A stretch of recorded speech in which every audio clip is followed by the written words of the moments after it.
Praise the lord. ప్రభు అయిన యేసుక్రీస్తు వారి నామంలో మరొకసారి సాయంకాల సభలో మీకు శుభాభివందనాలు తెలియజేస్తా ఉన్నాను. ఈ సాయంకాల సమయంలో మరొకసారి మనము బైబిల్ స్టడీ కోసం మరి దేవుని యొక్క వాక్యం చుట్టూతా చేరవడానికి దేవుడు మనకి కృప అనుగ్రహిస్తూ వచ్చినాడు. ఈ సాయంకాల సమయంలో కూడా మనము దేవుని యొక్క వాక్యాన్ని ధ్యానించడానికి దేవుడు మనకు ఎంతైనా సహాయం చేయను గాక. మనము దేవుని యొక్క సహాయం కోసం ఈ సాయంకాల సమయంలో బైబిల్ స్టడీ కోసం మనము ప్రభు యొక్క పాదాల ఎదురుకు వెళ్దాం. రండి, మోకరించండి. మీరున్న స్థలంలోనే మోకరించండి. ప్రభు యొక్క సహాయం కోసం మనం ప్రార్థన చేసుకుందాం. రండి. ప్రేమల తండ్రి, పరలోకమందున మా దేవ, యేసుక్రీస్తు ప్రభువా, నీ నమ్మకమైన పరిశుద్ధమైన మహోన్నతమైన నామాన్ని బట్టి వందనాలు స్తోత్రాలు చెల్లిస్తూ కొనియాడుకుంటూ మరొకసారి సాయంకాల సమయంలో నీ పరిశుద్ధమైనటువంటి పాసను సమీపించడానికి అల్పులమైన నన్ను జ్ఞాపకం చేసుకున్నారు. నీ అనాదికాల సంకల్పంలో పనికి మమ్మల్ని ఎన్నుకున్నారు. నీ స్వరక్తం ఇచ్చి మమ్మల్ని కొన్నారు.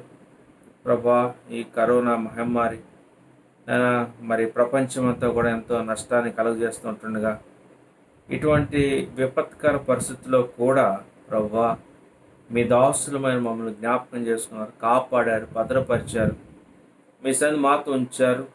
ఇదిగో నేను నీకు తోడై ఉన్నాను అని సెలవిచ్చిన దేవుడిగా ఇంతవరకు మాకు తోడై ఉన్నారు. అందుని బట్టి ఆచరిస్తుంటున్నాం. ప్రభా, ఈ సాయంకాల సమయంలో నీ పరిశుద్ధమైన దివ్య లేఖన భాగాల చుట్టూతా మేము చేరువస్తుంటుండగా ప్రత్యేకంగా దేవా మాతో మాట్లాడుతున్నాను. మమ్మల్ని కనికరించండి, కృప చూపించు.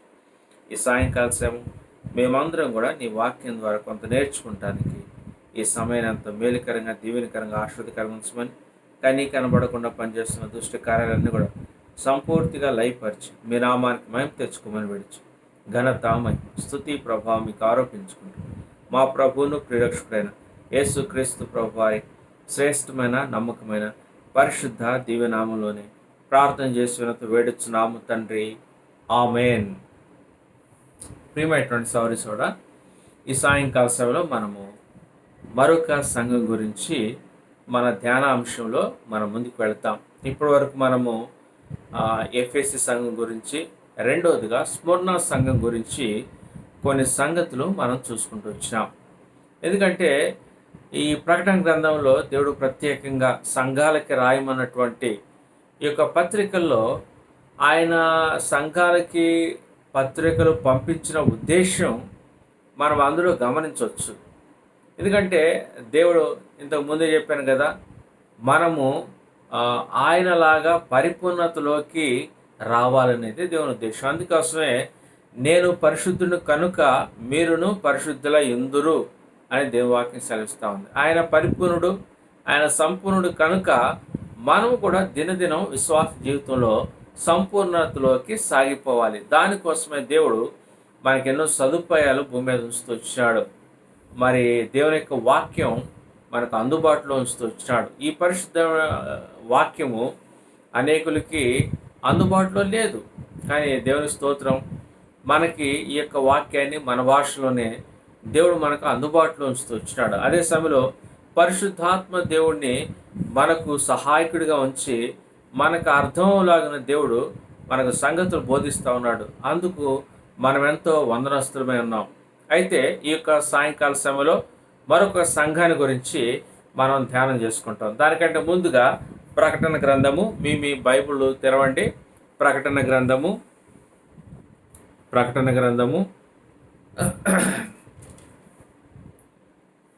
2వ అధ్యాయము, ప్రకటన గ్రంథము 2వ అధ్యాయము 12వ వచనం నుంచి 17వ వచనం వరకు మనం చదువుకుంటాం. ప్రకటన గ్రంథము 2వ అధ్యాయము 12వ వచనం నుంచి 17వ వచనం వరకు మనం చదువుకుంటాం. మీ భాగాలు మీరు చదువుకోండి, నేను మీకు చదివి వినిపిస్తాను. పెర్గములో ఉన్న సంఘపు దూతకు ఇలాగ వ్రాయము. వాడి అయిన 2 అంచులు గల ఖడ్గం గలవాడు చెప్పు సంగతులేమనగా, సాతాను సింహాసనమున్న స్థలములో నీవు కాపురం ఉన్నావని నేను ఎరుగుదును. మరియు సాతాను కాపురమున్న ఆ స్థలములో నా యందు విశ్వాసి అయ్యుండి నన్ను గూర్చి సాక్షి అయిన అంతిపైన వాడు మీ మధ్య చంపబడిన దినముల్లో నీవు నా నామం గట్టిగా చేపట్టి నా యందలి విశ్వాసమును విసర్జింపలేదని నేను ఎరుగుదును. అయినను నేను నీ మీద కొన్ని తప్పిదములు మోపవలసి ఉన్నది.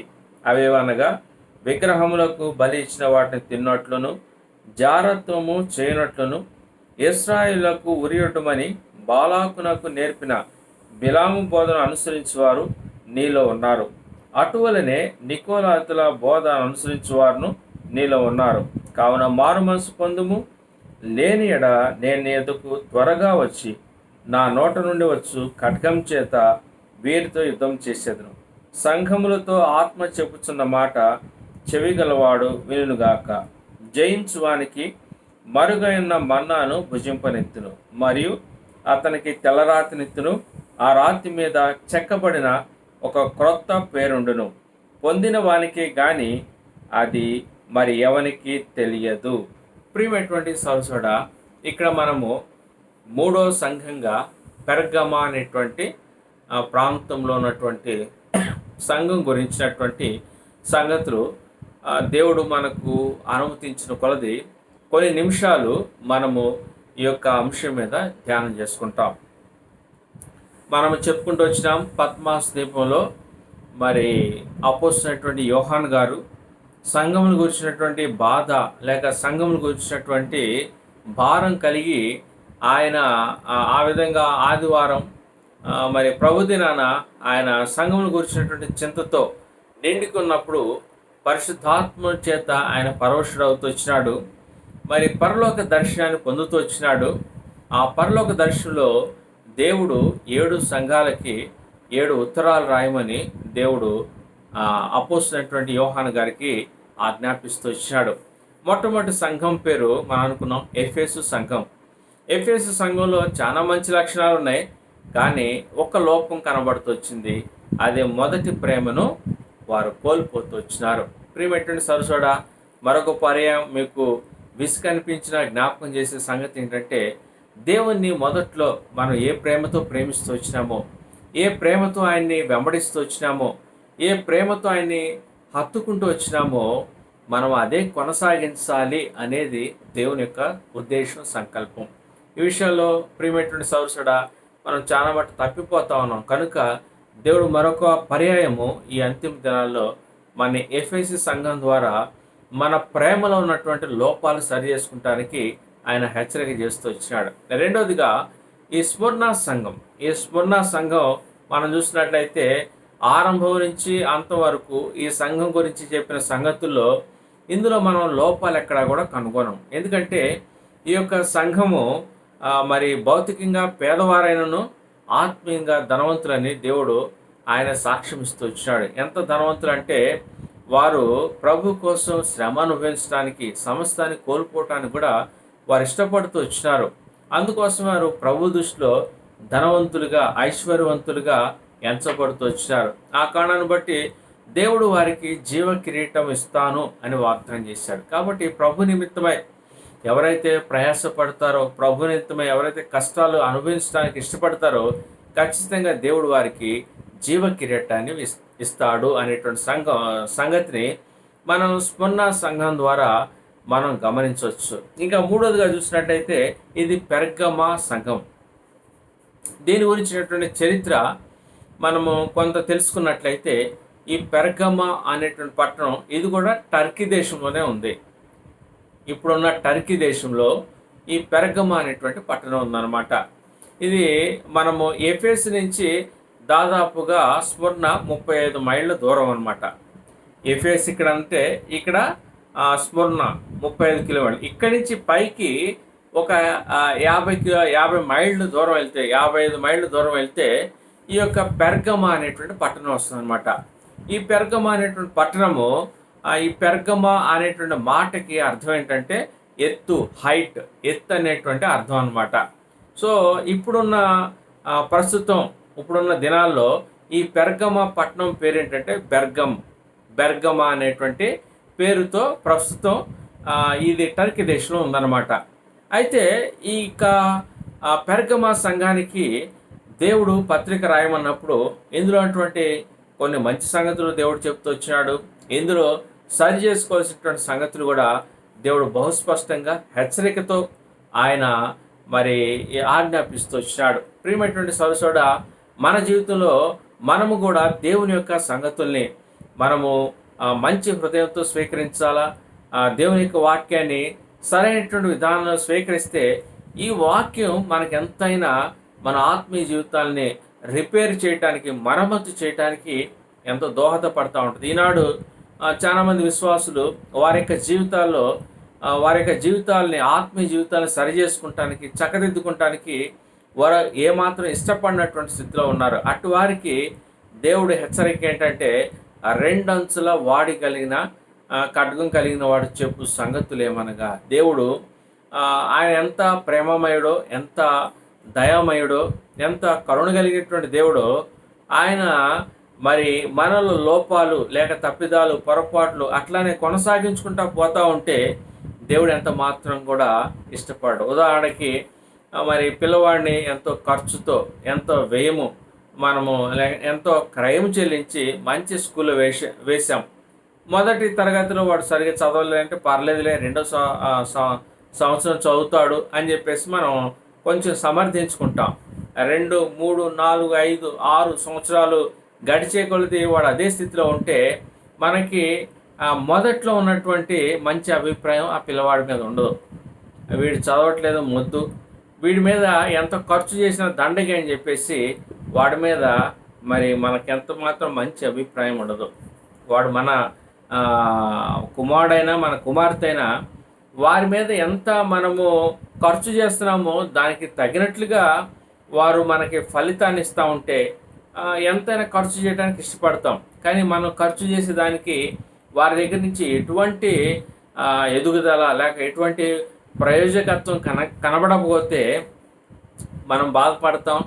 ఇప్పుడు దాకా వారి మీద పెట్టిన ఖర్చు వేస్ట్ అనుకుంటాం. అదేవిధంగా దేవుడు ప్రేమతో మనం రక్షిస్తూ వచ్చినాడు. 5 సంవత్సరాలు అయిందా, 10 సంవత్సరాలు అయిందా, ఎన్ని సంవత్సరాలు అయిందో తెలియదు మీ విశ్వాస జీవితంలో.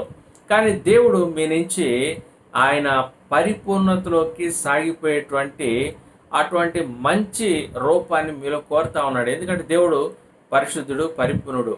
నువ్వు నేర్చుకుంటానికి ఇష్టపడితే దేవుడు నీకు అనేకమైనటువంటి ఆత్మీయటువంటి పాఠాలు నేర్పుతాడు. చివరిగా తన కుమారుడైన యేసుక్రీస్తు ప్రభువారి యొక్క రూపంలోకి నిన్ను మారుస్తాడు. ప్రియమైనటువంటి సోదరుడా, జ్ఞాపకం చేసుకుందాం. ఇక్కడ పెర్గమ సంఘం గురించి మనం గమనించినట్లయితే ఈ పెర్గమ అనేటువంటి మాటకు ఎత్తు అనేటువంటి అర్థం వస్తూ ఉంది. అదే సమయంలో ఈ పెర్గమ అనేటువంటి పట్టణము ఇప్పుడు ఉన్నటువంటి టర్కీ దేశంలో బెర్గమ అనేటువంటి పేరుతో అది ఇంకా కొనసాగుతూ ఉంది.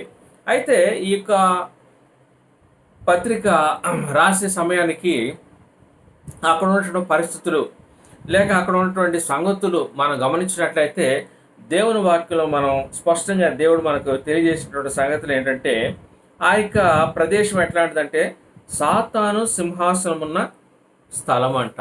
ప్రియమైనటువంటి సోదరుడా, దేవుడే మరి ఈ సాక్ష్యం ఇస్తూ వచ్చినాడు. ఆ పెర్గమలో ఉన్నటువంటి విశ్వాసులు ఎక్కడున్నారంట? సాతాను సింహాసనం ఉన్న స్థలములో కాపురం ఉంటా ఉన్నారు. అంటే సాతాను అడ్డా అన్నమాట. అది దాని యొక్క ప్రాబల్యం ఉన్నటువంటి ప్రదేశంలో ఈ పెర్గమ అనేటువంటి ప్రదేశంలో విశ్వాసులు దేవుని కోసం జీవిస్తూ ఉన్నారు. దేవుడు దాని గురించి ఆ సాక్ష్యం ఇస్తూ వచ్చినాడు. రెండోది ఏంటంటే, ఈ పెర్గమ అనేటువంటి ప్రాంతంలో మరి ఆ దినాల్లో రోమీల యొక్క పరిపాలనలో ఎఫెసు ఆర్థిక రాజధాని అయితే, ఈ యొక్క పెర్గమ పట్టణము ఇది ఆ రాజకీయానికి రాజధానిగా ఉంటూ వచ్చిందనమాట. ఉదాహరణకి మన భారతదేశానికి ముంబై ఆర్థిక రాజధాని అంటారు. సో ఢిల్లీనేమో మన దేశ రాజధాని అంటారు. సో అట్లానే మరి ఈ ఎఫెస్ ఏమో ఆర్థిక రాజధాని, మరి ఈ పెర్గమ అనేదేమో రాజకీయానికి అక్కడ రాజధానిగా ఉంటూ వచ్చేదనమాట. ఇంకా అంత మాత్రమే కాదు, ఈ పెర్గమ అనేటువంటి ప్రదేశంలో దాదాపుగా అప్పట్లోనే ప్రపంచంలోనే అతిపెద్ద లైబ్రరీ అంటే గ్రంథాలయం ఉందన్నమాట. దాదాపుగా 2 లక్షల చర్మపు చుట్టలతో చేయబడినటువంటి గ్రంథాలు కలిగినటువంటి పెద్ద లైబ్రరీ అంటే గ్రంథాలయము ఆ దినాల్లో పెర్గమ అనేటువంటి మరి ఆ ప్రదేశంలో ఉందని చరిత్ర చెప్తా ఉంది. ఇంకా చూసినట్టయితే ఈ యొక్క పెర్గమ అటువంటి పట్టణంలో 3 ప్రాముఖ్యమైనటువంటి గుడులు అనగా దేవాలయాలు ఉంటూ వచ్చినాయి. ఒకటేమో ఆ యొక్క రోమా చక్రవర్తులు పూజించేటువంటి దేవత ఒకటైతే, రెండవదిగా మనం చూసినట్లయితే ఈ యొక్క స్వస్థత ఆలయం లేక స్వస్థత దేవాలయం అనేది ఒకటి అక్కడ ఉందన్నమాట. సో ఆ యొక్క దేవాలయంలో మరి ఆ దినాల్లో చాలా మటుకు ఆయా పట్టణాల నుంచి ఆ ప్రదేశానికి వచ్చేవారు. ఆయా రోగాలతో లేక ఆయా మరి ఇబ్బందులతో ఉన్నటువంటి వ్యక్తులు ఆ యొక్క దేవాలయానికి వచ్చి స్వస్థత పొందటానికి వారు చూస్తూ వచ్చేవారు అనమాట. అట్లా ఆ యొక్క పెర్గమ ప్రాంతం చాలా ఫేమస్ అనమాట. ఈ పెర్గమ అటువంటి ప్రాంతంలో దాదాపుగా మరి 90 అడుగుల ఎత్తులో ఒక పెద్ద ప్రదేశం ఉంది. ఆ ప్రదేశంలో దాదాపుగా 40 అడుగుల ఎత్తైనటువంటి ఈ గుడిని వారు నిర్మిస్తూ వచ్చినారు. ఆ గుడి ఎట్లుంటుందంటే పైనుంచి చూస్తే ఒక సింహాసనం లాగా ఉంటుంది అనమాట. అందుకోసమే దేవుడు చెప్పినటువంటి మాట ఏంటంటే, నీవు సాతాను సింహాసనం ఉన్నటువంటి స్థలంలో నువ్వు కాపురం ఉన్నావని దేవుని వాక్యం సెలవిస్తూ ఉంది. సో అట్లాంటి ప్రదేశం అనమాట. ఇంకా అంత మాత్రమే కాదు, ఆ యొక్క ప్రాంతంలో మరి ఆ భయంకరమైనటువంటి విగ్రహారాధన, భయంకరమైనటువంటి ఈ యొక్క విగ్రహ సంబంధమైనటువంటి బలులు అర్పణలు అర్పించబడుతూ వచ్చాయన్నమాట. సో ఇట్లాంటి ప్రదేశంలో అపోస్తులైనటువంటి పౌలు గారు ఇంకా మిగతా అపోస్తులు కానీ ఇంకా రకరకాల వ్యక్తుల ద్వారా దేవుని యొక్క సువార్త ఈ పెర్గమ పట్టణానికి కూడా విస్తరిస్తూ వచ్చింది. మరి ఆ కోవలో ఇక్కడ కూడా కొంతమంది విశ్వాసులు దేవుని యొక్క మాటకు లోబడి సువార్తకు విధేయత చూపించి కొంతమంది రక్షణలోకి వస్తూ వచ్చినారు. అయితే ఇప్పటి వరకు ఆ యొక్క సంఘంలో మరి ఆ ప్రదేశంలో అంత విగ్రహారాధన పూరితమైంది.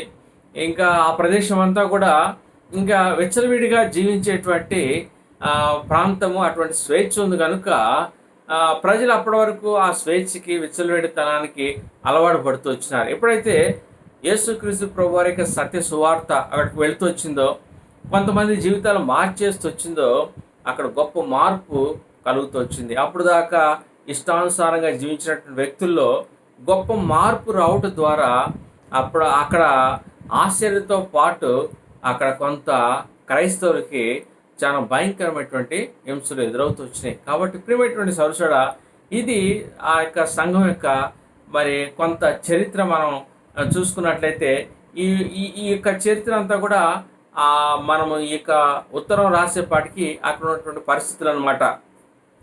అయితే ఎప్పుడైతే దేవుని యొక్క రాజ్య సువార్త ప్రకటించబడుతూ వచ్చిందో, అక్కడ కూడా ఉద్యమం మొదలవుతూ వచ్చింది. చాలామంది యేసుక్రీస్తు ప్రభువాన్ని అంగీకరించడం, యేసుక్రీస్తు ప్రభువాన్ని సొంత రక్షకుడిగా వారు స్వీకరించడం జరుగుతూ వచ్చింది.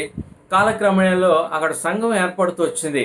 సో అటువంటి దినాల్లో మరి అప్పుడు ఉన్నటువంటి రోమీలు వారు ఏ చక్రవర్తి అయితే పరిపాలన చేస్తున్నాడో ఆ చక్రవర్తి వారికి దేవుడు, ఆయన్నే పూజించాలి, లేక ఆ చక్రవర్తి పూజించేటువంటి దేవుడినే వారు పూజించాలి, లేకపోతే భయంకరమైనటువంటి శిక్షలు లేక భయంకరమైనటువంటి ఆ యొక్క బాధలకి శ్రమలకి గురి చేసేవారు అనమాట.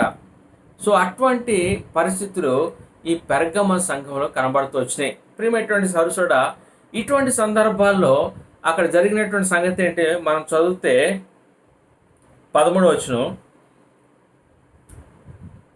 ప్రకటన గ్రంథం 2వ అధ్యాయం 13వ వచనం. సాతాను సింహాసనమున్న స్థలములో నీవు కాపురం ఉన్నావని నేను ఎరుగుదును, మరియు సాతాను కాపురమున్న ఆ స్థలములో నాయందు విశ్వాసి అయ్యండి, నన్ను గురించి సాక్షి అయిన అంతిపై వాడు మీ మధ్య చంపబడిన దినముల్లో నీవు నా నామం గట్టిగా చేపట్టి నాయందు విశ్వాసమును విసర్జింపలేదని నేను ఎరుగుదును. ప్రియమైనటువంటి సౌరసౌడ, అటువంటి భయంకరమైనటువంటి విగ్రహారాధన పూరితమైనటువంటి పరిస్థితులు కలిగినటువంటి పెర్గమ ప్రాంతంలో ఎప్పుడైతే యేసుక్రీస్తు ప్రభు వారి యొక్క సత్య సువార్త ప్రకటించబడుతూ వచ్చిందో, యేసుక్రీస్తు ప్రభు వారి యొక్క మరి ఆ స్వార్థకి మరి అక్కడ ఉంటున్న ప్రజలు కొంతమంది లోబట్టం జరుగుతూ వచ్చిందో, అక్కడ గొప్ప మార్పు వస్తూ వచ్చింది. కాలక్రమేణలో అక్కడ కొంతమంది విశ్వాసులు తయారవుతూ వచ్చినారు. అక్కడ సంఘం కూడా ఏర్పాటు చేయబడుతూ వచ్చింది. ఈ సందర్భంలో మరి ఈ రోమా ప్రభుత్వం నుంచి, అక్కడ ఉన్నటువంటి అనుజనుల నుంచి, అక్కడ ఉన్న యూదుల నుంచి కూడా కొంత వీరికి వ్యతిరేకత లేక కొన్ని శ్రమలు వీరికి ఎదురవుతూ వచ్చినాయి. ఎంతంటే ప్రభువే ఈ మాట చెబుతూ వచ్చినాడు, వారి మధ్య అంతిపై అనేవాడు, అంటే యాంటిపస్ అంటారు, యాంటిపస్ అనేటువంటి వ్యక్తిని, విశ్వాసిని మరి అక్కడ చంపుతూ వచ్చారనమాట. ఎట్లా అంటే ఆయన చంపే ముందుల చరిత్ర ఏం చెప్తా ఉందంటే, రోడ్లెమట ఆయన ఈడ్చుకుంటా పోతే విశ్వాసులందరూ ఆ రోడ్డు పక్కన నించుంటే ఈ యొక్క అంతిపై అనేటువంటి వ్యక్తిని ఈడ్చుకుంటా వెళ్తా, ఎవరైనా యేసుక్రీస్తు ప్రభువారిని దేవుడిగా రక్షకుడిగా అంగీకరిస్తే వాడిని ఈ విధంగా చంపేస్తామని చెప్పేసి వాడిని ఈడ్చుకుంటా పోతూ వచ్చినారు. యాంటిపస్ అనేటువంటి వ్యక్తిని, అంతిపై అనేటువంటి ఆ వ్యక్తిని ఈడ్చుకుంటూ పోతూ వచ్చినారు. యేసుక్రీస్తు ప్రభువారు దేవుడికి కాదు, మీకు ఇక రోమా చక్రవర్తి లేక రోమా చక్రవర్తి పూజించేటువంటి దేవుడని వారు పలకమని చెప్పినప్పుడు అక్కడ ఉన్నటువంటి విశ్వాసులు యేసుక్రీస్తు ప్రభువారి దేవుడని గట్టిగా చేపట్టినటువంటి సంఘంగా మనం చూడవచ్చు. అంటే వారి యొక్క జీవితాల్లో యేసుక్రీస్తు ప్రభువారిని వారు గట్టిగా చేపడుతూ వచ్చినారు. యేసుక్రీస్తు ప్రభువారిని గట్టిగా వారు వెంబడించడానికి, ఆయన హత్తుకుంటానికి ఇష్టపడినటువంటి సంఘం ఈ పెర్గమలో ఉన్నటువంటి సంఘం. అయితే విచిత్రం ఏంటంటే కాలక్రమేణలో అందులో కొన్ని మార్పులు చోటు చేసుకుంటూ వచ్చినాయి. ప్రియమైనటువంటి సహోదరుడా, ఒకసారి గమనిద్దాం. వారి యొక్క కళ్ళ ముందులే ఈ యాంటిపస్ అనేటువంటి విశ్వాసిని ఈడ్చుకుంటా పోయి మరి భయంకరంగా చంపేసినటువంటి ఆ సందర్భాలు ప్రతి ఒక్క విశ్వాస యొక్క కళ్ళ ముందర మెదులుతూనే ఉన్నాయి. కానీ వారు భయంతో ప్రభుని వదలటానికి ఇష్టపడాల, ప్రభుని గట్టిగా పట్టుకున్నారు. ఇది గొప్ప సంగతి.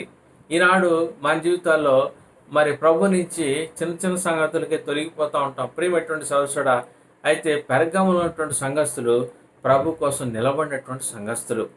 ఇట్లా మంచి సాక్ష్యం కలిగినటువంటి ఈ సంఘము కాలక్రమేణా ఇందులో మరి సాతాను యొక్క బోధలు లేక సాతాను యొక్క కుయుక్తులు మరి ప్రయోగించి ఈ సంఘాన్ని కలుషితం చేసినట్లుగా మనము దేవుని యొక్క వాక్యం చూడగలుగుతాం. రండి ఆ మాట చదువుదాం. 14వ వచనం, ప్రకటన గ్రంథము 2వ అధ్యాయము 14వ వచనం.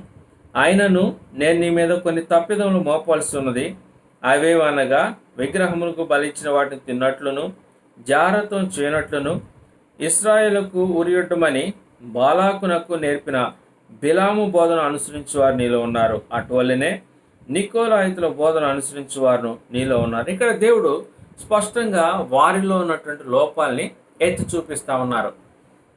మరి అంతిపయ అనగా యాంటిపాస్ అనేటువంటి వ్యక్తి ప్రభు కోసం హతసాక్షి అయినా కానీ వాళ్ళ కళ్ళ ముందర ప్రభువుని విడిచిపెట్టడానికి ఏమాత్రం ఇష్టపడినటువంటి ఈ బలమైనటువంటి సంఘంలో బలహీనతలు చోటు చేసుకుంటూ వచ్చినాయి. ప్రియమైనటువంటి సహోదరుడా, మనం జ్ఞాపకం చేసుకోవచ్చు. ఆరంభంలో మనం చాలా ప్రభు కోసం తీవ్రతతో ఉంటాం.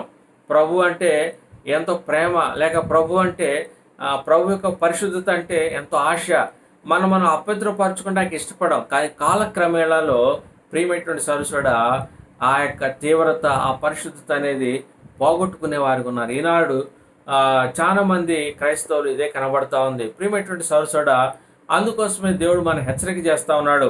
అంత బలమైనటువంటి హతసాక్షి అయినటువంటి వ్యక్తి వారి మధ్య చంపబడినా కానీ వారు ప్రభుని విడిచిపెట్టము అని గట్టిగా తీర్మానం చేసుకున్నటువంటి ఈ వ్యక్తులు కాలక్రమేణాలో ఏమవుతూ వచ్చిందంటే, మొట్టమొదటిగా బిలాము బోధను అనుసరించేవారు నీలో ఉన్నారు అనేటువంటి మాట దేవుడు స్పష్టంగా సెలవిస్తూ వచ్చినాడు. బిలాము బోధకి ఇక్కడ మరి పాత నిబంధనలో ఉన్నటువంటి బిలాము బోధకి క్రొత్త నిబంధనలో ఉన్నటువంటి ఈ పెర్గమ సంఘానికి ఏంటి సాపేతం లేక ఏంటి లింక్, సంబంధం ఏంటి అనేటువంటి సంగతి మనం ఆలోచన చేసినట్లయితే బిలాం గురించినటువంటి కొన్ని సంగతులు చూస్తే మనకు అర్థమవుతుంది. రండి, సంఖ్యాకాండము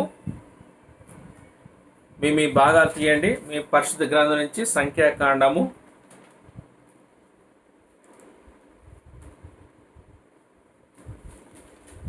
21 22వ అధ్యాయము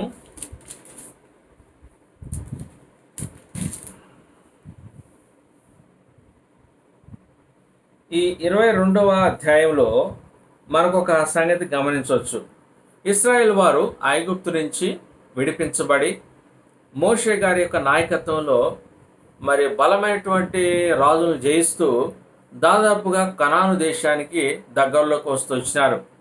మరి యోర్దాను దాటితేనేమో కనాను, యోర్దానికి యువతల మనకి మోయాబు దేశం కనబడతా ఉంది. మరి ఆ ఇశ్రాయేల్ వారందరూ కూడా ఈ యోర్దాను దాటి కనాన్లో ప్రవేశించడానికి ముందుగా ఈ యొక్క మరి మోయాబు దేశాన వారు విడిది చేస్తూ వచ్చినారు. అక్కడికి వచ్చి బస చేసినప్పుడు అప్పుడు మోయాబు దేశాన్ని పరిపాలన చేస్తున్నటువంటి మరి బాలాకు అనేటువంటి రాజు ఇశ్రాయేల్ వారి ఎంత గొప్ప సమూహం చూసి తను భయపడి ఈ యొక్క ఇశ్రాయేల్ ప్రజల్ని ముఖాముఖిగా నేను ఓడించలేను కనుక ఒక ప్రవక్తను పిలిపించి శపించుదాం వీళ్ళని చెప్పేసి ఆయన ఆలోచన చేసి అక్కడ ఉన్నటువంటి ప్రాంతాల్లో పేరు పొందినటువంటి ఒక ప్రవక్త, ఆయన పేరు బిలాం. ఈయన యెహోవా ప్రవక్త. అయితే ఈ బిలాము మరి బిలాం దగ్గరికి బాలాకు మరి కొంతమందిని పంపించి నా నిమిత్తము ఒక జనము ఉంది, ఈ యొక్క దేశమంతా కూడా చుట్టుముట్టారు, వారిని జయించడానికి నా శక్తి లేదు, కానీ నువ్వు వచ్చి వారిని శపిస్తే మరి వారు శపించబడతారు కనుక నేను ఈజీగా వారిని గెలుస్తాను, నువ్వు వచ్చి నా నిమిత్తం శపించమని పిలిచినప్పుడు ఈ యొక్క బిలాము గారు దేవుని దగ్గర మరి విచారణ చేసినప్పుడు దేవుడు ఏమంటాడు, వారితో వెళ్ళొద్దు అంటాడు. సో అదే మాట చెప్తాడు వచ్చి బిలాం. రెండోసారి ఈ బాలాక్ అనేటువంటి రాజు మరి గొప్పవారిని ఈ యొక్క బిలాం దగ్గర పంపించి మరలా రమ్మని రిక్వెస్ట్ చేస్తారు. సో అట్లా ఆ రెండో సమయం కూడా ఈ యొక్క బిలాము దేవుని దగ్గర విచారణ చేస్తాడు. విచారణ చేస్తే దేవుడు ఏమంటాడు, వెళ్ళమంటాడు. అంటే దేవుడు ఒక్కసారి అడిగితే వెళ్ళొద్దు అన్నాడు, కానీ దేవుడు వెళ్ళొద్దు అన్నటువంటి సంగతిని మళ్ళా రెండోసారి అడుగుతూ వచ్చిన కారణాన్ని బట్టి దేవుడు వెళ్ళన్నాడు. ఆయన వెళ్తా ఉంటే మార్గ మధ్యంలో యెహోవా దూత కత్తి పట్టుకుని రెడీగా ఉంది వాడిని చంపేద్దామని. కానీ ఆ గాడిద అటు ఇటు తిరిగి మరి ఆ యెహోవా దూత చేతిలోంచి ఈ బిలాముని తప్పించిన కారణాన్ని బట్టి మరి ఆ యొక్క మార్గ మధ్యంలో ఆ దేవదూత బిలాంతో నిన్ను చంపటానికి దేవుడు నన్ను పంపించాడని చెప్పినప్పుడు, అయ్యా నేను తప్పు చేశాను, తిరిగి నేను మళ్ళీ వెళ్ళిపోతానంటే లేదు నువ్వు వెళ్ళని ఆ యొక్క రాజుతో పంపించినప్పుడు ఆ యొక్క కొండ మీద నుంచి ఇశ్రాయేలు ప్రజలు చూసినప్పుడు ఈ యొక్క బాలాక్ అనేటువంటి రాజు దహన బలులు అర్పించి నా నిమిత్తం ఆ ప్రజలను శపించమన్నప్పుడు దేవుడు బిలాముని శపించకుండా ఆయన నోట్లో ఆశీర్వచనాలు పెడుతూ వచ్చాడు. వారిని శపించాల్సింది పోయి ఆశీర్వదిస్తూ వచ్చినాడు. సో ఇక్కడ కాదు ఇంకొక చోట నుంచి వారికి శపించమని చూపిస్తాడు. అక్కడ కూడా దేవుడు ఆశీర్వదిస్తాడు ఇశ్రాయేల్ ప్రజల్ని. ఇంకొక చోట తీసుకెళ్తాడు, అక్కడ కూడా దేవుడు ఆయన నోట ఆశీర్వచనం పెడుతూ వచ్చినాడు. అయితే ఇది జరిగిపోతూ వచ్చింది. తర్వాత ఈ యొక్క బాలాక్ అంటాడు, నిన్ను వారిని శపించమని నేను పిలుస్తూ వచ్చినాను, నీకు గొప్ప వెండి బంగారాలు ఘనత ఇవ్వాలని నేను ఆశపడుతూ వచ్చినాను, కానీ ముమ్మారు వారిని నువ్వు దీవించావు కనుక ఇక్కడి నుంచి నువ్వు వెళ్ళిపో అని చెప్పేసి కోపంతో పంపించేస్తాడు. బిలాం కూడా అక్కడి నుంచి వెళ్ళిపోతాడు. మనకి సంఖ్యాకాండంలో అదే కనపడుతూ ఉంటుంది. కానీ దాని తర్వాత మనకి జరిగినటువంటి సంగతి పరిశుద్ధాత్మ దేవుడు రాయిస్తూ వచ్చినాడు. మరి బిలాము ముమ్మారు ఆశీర్వదించి వెళ్ళిపోయాడు, మనకు అక్కడేం తప్పు కనపడదు. కానీ ఇదే సంఖ్యాకాండం రండి, సంఖ్యాకాండము 31వ అధ్యాయము, సంఖ్యాకాండము 31వ అధ్యాయము 16వ వచనం. ఇదిగో బిలాము మాటను బట్టి పేయోరు విషయములో ఇశ్రాయేలుల చేత యెహోవా మీద తిరుగుబాటు చేయించిన వారు వీరు కాదా? అందుచేత యెహోవా సమాజంలో తెగులు పుట్టి ఉండెను కదా. ఇక్కడ మనం గమనించినట్లయితే ఇక్కడ మరి మోషే గారు ఖచ్చితంగా ఈ మాటని పలుకుతా ఉన్నాడు పరిశుద్ధాత్ముడి ద్వారా. బిలాము మనకి ఇశ్రాయేలు ప్రజల్ని ముమ్మారు శపించాల్సింది పోయి ఆశీర్వదించినట్టుగా మనం చూస్తాము, అక్కడి నుంచి వెళ్ళిపోయాడు. కానీ ఈ మధ్యలో జరిగినటువంటి సంగతి ఏంటంటే, ఈ యొక్క బాలాకు రాజుకి బిలాము చెప్పిన మాట ఏంటంటే, వారు పరిశుద్ధమైనటువంటి జనము, వారు పవిత్రమైనటువంటి జనము, వారి దేవుడు బలవంతుడు కనుక మీరు వారిని ఎన్నడూ కూడా గెలవలేరు. కానీ ఒకటి చేస్తే వారిని గెలవచ్చు. ఏంటంటే చెవిలో చెప్తూ వచ్చినాడు, నువ్వు వారిని వ్యభిచారంలో పడేయి, ఆ ప్రజల్ని వ్యభిచరింపచేయి, అప్పుడు నువ్వు యుద్ధం చేయాల్సిన పని లేదు, వాళ్ళ దేవుడే వారిని శిక్షిస్తాడు. ఈ మాట చిన్నగా ఊదేసి వెళ్ళిపోయాడు. మీరు గమనించినట్లయితే ఈ సంఖ్యాకాండము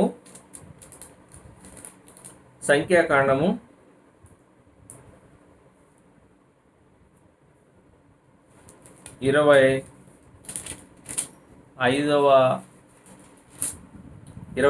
అధ్యాయము మొదటి వచనం గమనించండి. సంఖ్యాకాండము 25వ అధ్యాయము మొదటి వచనం. ఇశ్రాయేలీలు షిత్తీములో దిగి ఉండగా ప్రజలు మోయాబు రాణులతో వ్యభిచారం చేయసాగిరి. ఇక్కడ గమనించండి, ఈ మోయాబు దేశానికి బాలాక్ రాజు బిలామును పిలిపించి శపించాలని చూశాడు, కానీ దేవుడు ఆ శాపాన్ని ఆశీర్వాదంగా మారుస్తూ వచ్చాడు. అయితే బిలాము చెప్పిన మాట ఏంటంటే, నువ్వు ఇశ్రాయేలు ప్రజలను జయించలేవు, కానీ ఒకటి చేస్తే వారిని మీరు నష్టపరచవచ్చు అని చెప్పేసి చిన్నగా చెవిలో ఉదేసి వెళ్ళిపోయాడు. ఏంటంటే మోయాబు రాణులతో ఇశ్రాయేల్ వారిని వ్యభిచరింపజేస్తూ వచ్చినాడు. ప్రియమైనటువంటి సరుసుడా, మీరు గమనించాలి, దేవుడు మనతో ఉంటే, మనకు తోడై ఉంటే మనెవడు జయించలేడు.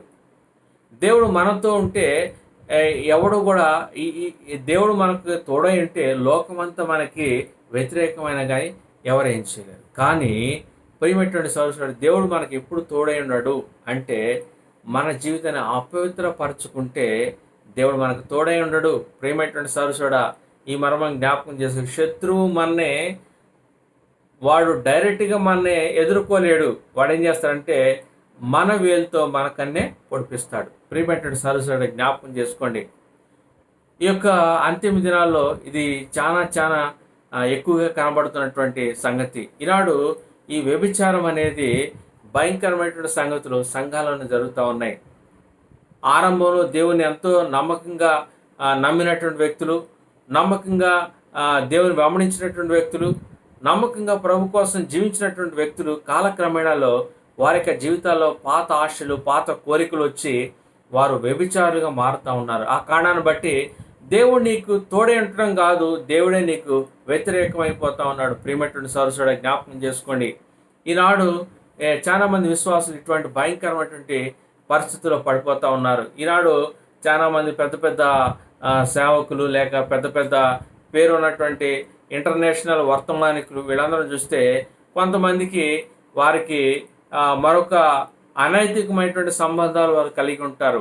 ప్రియమైనటువంటి సోదరుడా, దేవుడు పరిశుద్ధుడు, జ్ఞాపకం చేసుకోవాలా. దేవుడు పరిశుద్ధుడు, అపవిత్రతకి ఏమాత్రం చోటీడు. ఎప్పుడైతే నీ జీవితాన్ని అపవిత్రపరచుకుంటానికి ప్రయత్నం చేస్తావో దేవుడు నిన్ను విడిచిపెడతాడు. ఎప్పుడైతే దేవుడు నిన్ను విడిచిపెడతాడో సాతాను నేను అతి సులభంగా ఓడిస్తాడు. ప్రియమైనటువంటి సోదరుడు, ఈనాడు చాలా జీవితాలు, ఆత్మీయ జీవితాల పతనానికి కారణం ఏంటంటే వారి యొక్క జీవితాల్లో అపవిత్రతకి చోటిస్తూ ఉన్నారు. ఇది సాతాను యొక్క యుక్తి, బిలాము బోధ ఇదే. వారిని అపవిత్రపరచు చాలు, నువ్వేం చేయాల్సిన పని లేదు, వాళ్ళ దేవుడే వాళ్ళని శిక్షిస్తాడు. కాబట్టి ప్రియమైనటువంటి సోదరుడా, బిలాము బోధ అది. ఈనాడు చాలామంది ప్రియమైనటువంటి సోదరుడా ఇటువంటి బిలాము బోధలో పడిపోతూ ఉన్నారు. వారి జీవితాల్లో పరిశుద్ధత కోల్పోతూ ఉన్నారు. మీరు గమనించినట్లయితే ఆ ఒక్క వ్యభిచారాన్ని కారణాన్ని బట్టి మరి ఇశ్రాయేలు వారిలో ఎంతోమంది చనిపోతూ వచ్చినారు. ప్రియమైనటువంటి సోదరుడా, ఆ దినాన మరి ఎంతోమంది కూలిపోతూ వచ్చినారు ఆ తెగులు చేత. మరి ఆ యొక్క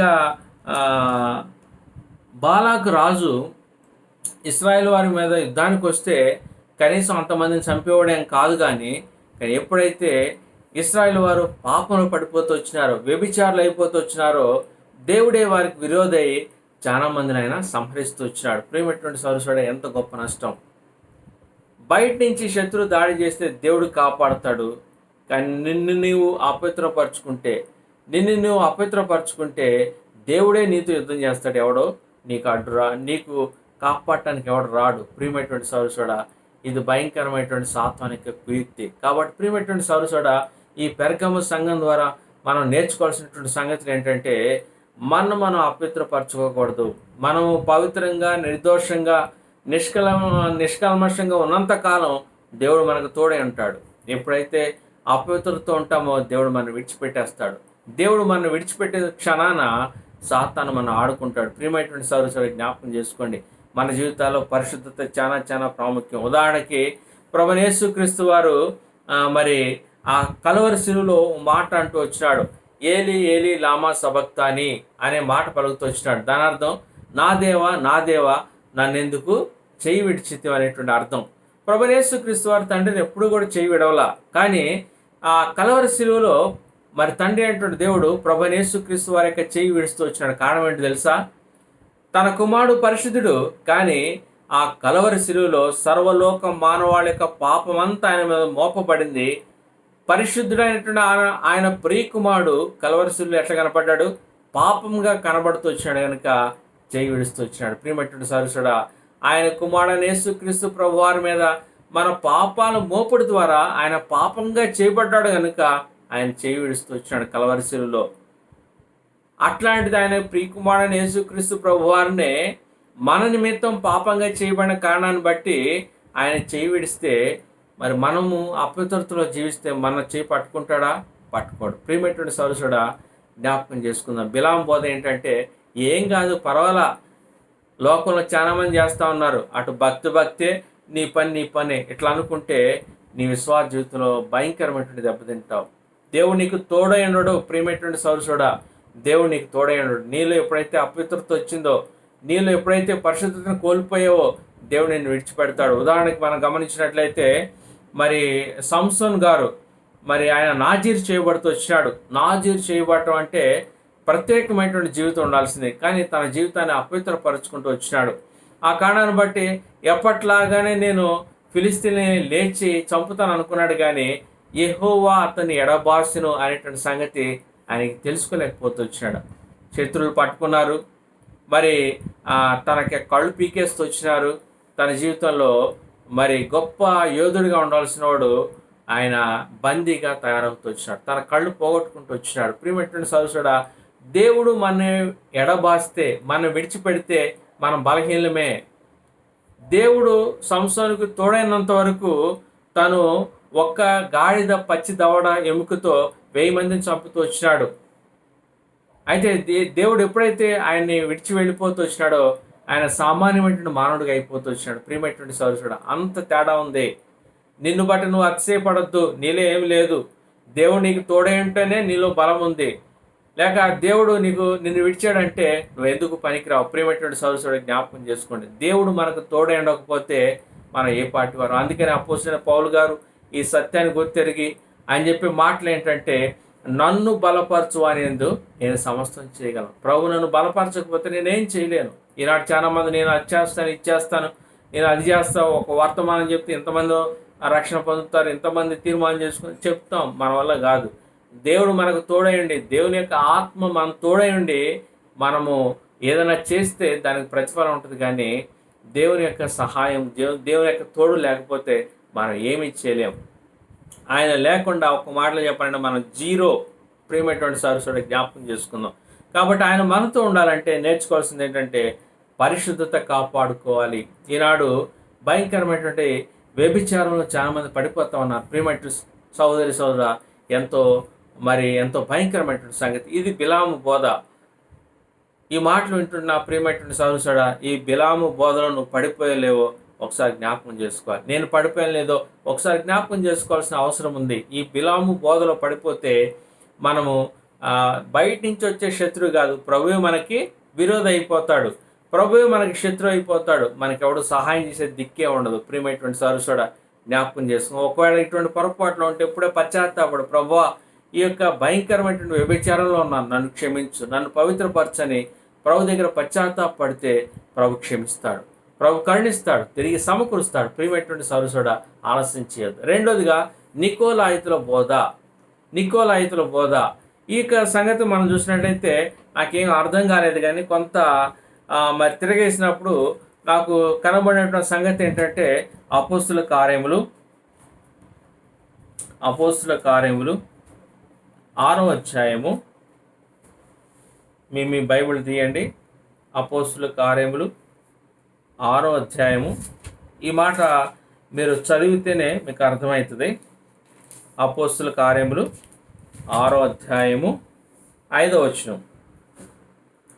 ఈ మాట జనసమూహం అంతటికి ఇష్టమైనందున వారు విశ్వాసంతోనూ పరిశుద్ధాత్మతోనూ నిండుకొని వాడైన స్టెఫను, ఫిలిప్పు, ప్రొకోరు, నికానోరు, తీమోను, పర్మెనాసు, యూదుల మత ప్రవిష్టుడును అంత్యోపైన వాడును అగు నికోలాసు అనువాన్ని ఏర్పరచుకునేది. ఇక్కడ మనం చూసినట్లయితే ఆరంభ దినాల్లో సంఘం విస్తరించినప్పుడు, శిష్యుల సంఖ్య అధికమవుతా వచ్చినప్పుడు అందులో ఉన్నటువంటి కొంతమంది హెబ్రీల మీద గ్రీకు భాష మాట్లాడు యూదులు సాగుతూ వచ్చినారు, మమ్మల్ని కొంత చిన్న చూపు చూస్తున్నారు అని.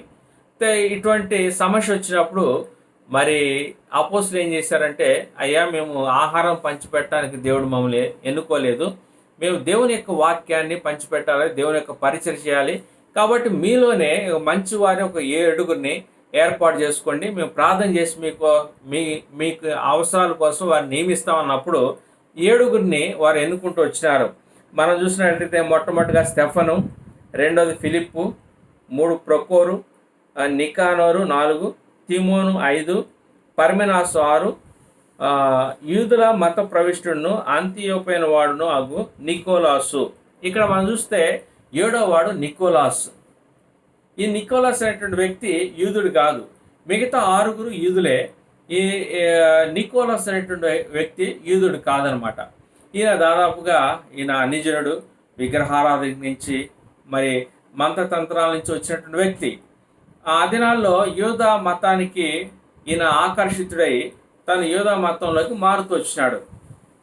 అయితే యేసుక్రీస్తు ప్రభు వారు భూమి మీదకి వచ్చి ఆయన పరిచయం చేసి ఆయన ముగించుకుని తిరిగి శిలువ మరణం తర్వాత ఆరోహణమై వెళ్ళిన తర్వాత సంఘము ఏర్పడుతున్న దినాల్లో ఈయన క్రైస్తత్వానికి ఆకర్షితుడై ఈయన కూడా క్రైస్తవుడిగా మారుతూ వచ్చినాడు. సో అంటే అప్పటికే ఈయన 2 మతాలు మారుతూ వచ్చినాడు అనమాట, ఈ నికోలాస్ అనేటువంటి వ్యక్తి. ఈ యొక్క వ్యక్తి ఈయన కూడా మరి క్రైస్తవుడిగా మారుతూ వచ్చినాడు.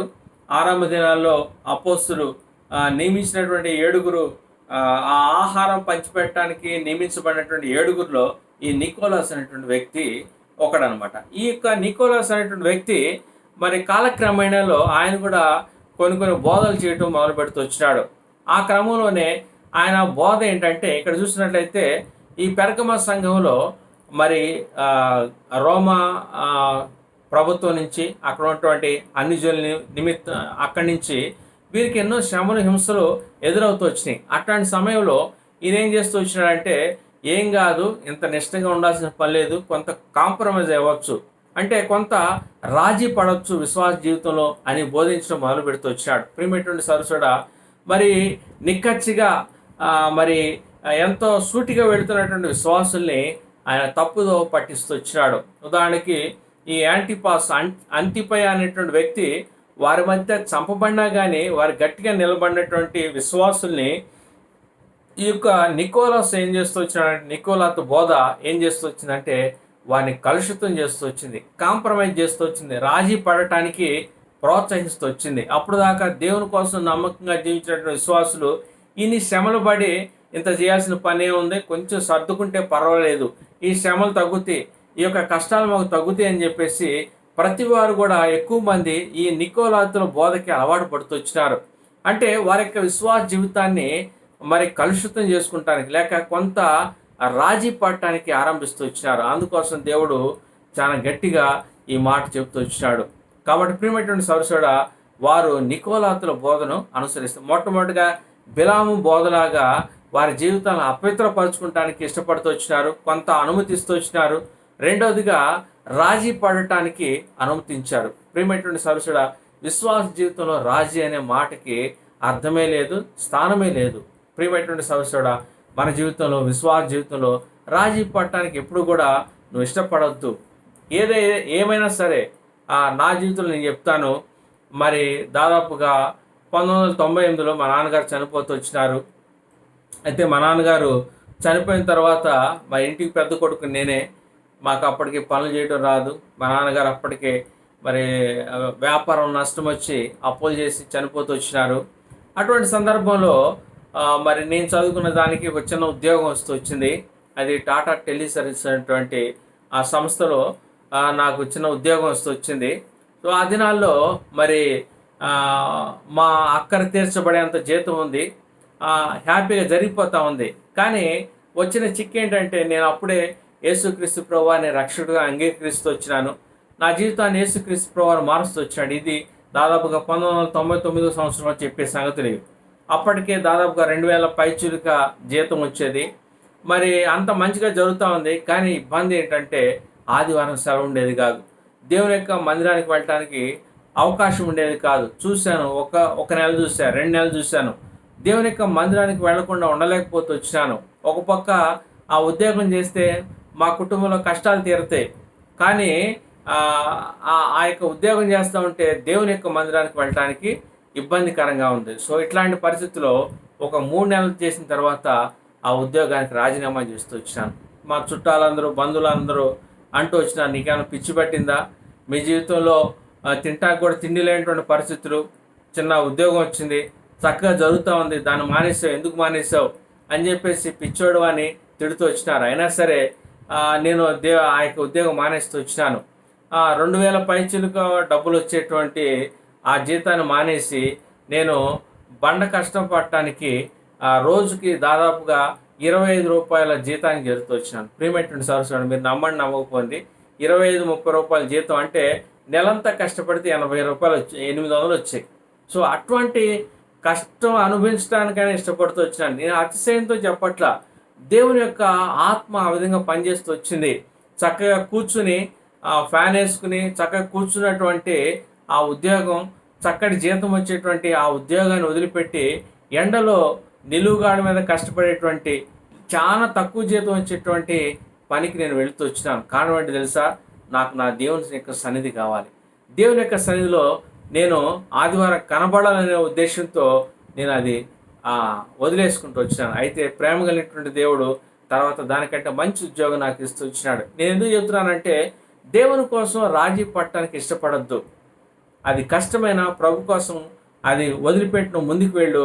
దేవుడు తర్వాత నీకు అత్యధికంగా ఆస్వాదించగలడు. ప్రియమైనటువంటి సరస్వడా, ఈ యొక్క నికోలాతుల బోధ ఏం చెప్తా ఉందంటే, రాజీ పడు, ఏం కాదు, పర్వాలేదు, ప్రభు క్షమిస్తాడు, ఏం కాదు, తప్పు చేయి, ఏం కాదు, కొంత కాంప్రమైజ్ అవ్వు, మరి ఈ అవసరం నీకు తీరాలంటే కొంత రాజీ పడాలి కదా, ఇట్లా బోధిస్తూ ఉంటాడు.